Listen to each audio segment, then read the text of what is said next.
Welcome to the Honor Movement, where we always take the vertical approach.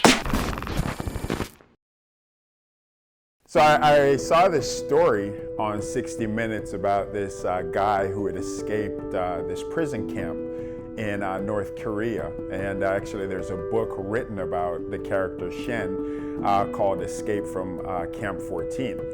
Now, the story, and some of it's debatable and some of it has been debated, I should say, but he was born into a prison camp, and from what we understand, he was a part of a system which is kind of like a generational imprisonment. So maybe his grandfather ran afoul of the government, and because of that, his entire family was taken and imprisoned. And because of this, he was actually born in the prison camp. So he had never known any life outside of the prison. He explained in his interview that he basically thought that that's all the world was. He believed that the entire world was a prison camp, that there were people that walked around with guns everywhere, and then there were people like him who were imprisoned all over the world. And so he had never known anything else. But one day, he starts to meet, and he meets this new guy, a guy that had been imprisoned, and he was working alongside him inside the prison camp. And he starts to hear about the outside world. He starts to learn about things like broiled chicken and barbecue pork. And because of this expands his mind. He starts to become open to more than he had ever experienced inside the camp. Inside the camp, he had just been fed this slop that they would get every single day. But learning about new food and new places in the world expanded his mind, and that led to him having a desire to escape.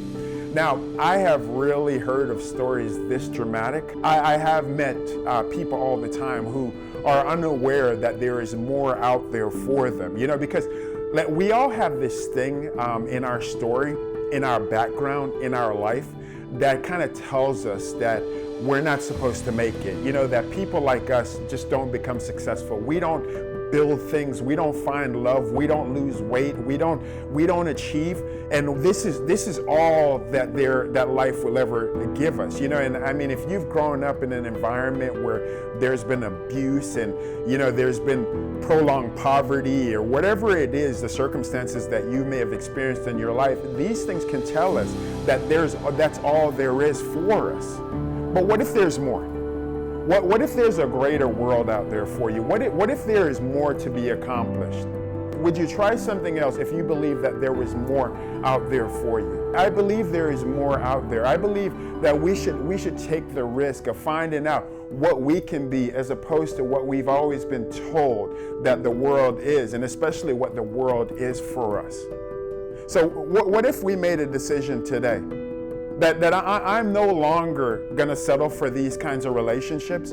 I'm no longer going to live in these toxic environments. I'm no longer just going to stay stuck. I want to find out if there's more out there. I want to see more of the world. That I'm not going to die on this block. I'm not going to keep settling for these kinds of situations.